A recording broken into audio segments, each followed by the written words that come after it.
नामनिर्देशन हे पूर्णपणे राज्य निवडणूक आयोगाने जे संकेतस्थळ विकसित केलेले आहे त्या संकेतस्थळावर ऑनलाईन नामनिर्देशन पत्र स्वीकारले जातील आणि एका प्रभागामध्ये एका उमेदवाराला जास्तीत जास्त 4 नामनिर्देशन पत्र दाखल करता येतील.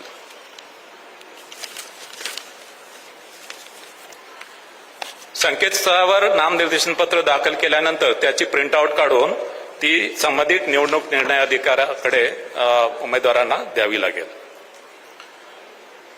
नामनिर्देशन पत्रासोबत जात वैधता प्रमाणपत्र देणे आवश्यक आहे.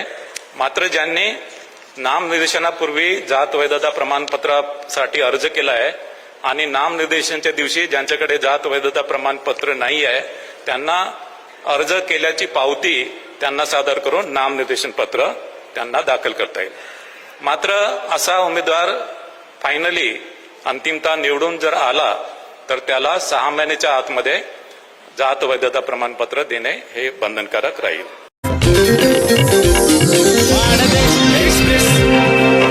पाहत रहा मानदेश एक्सप्रेस.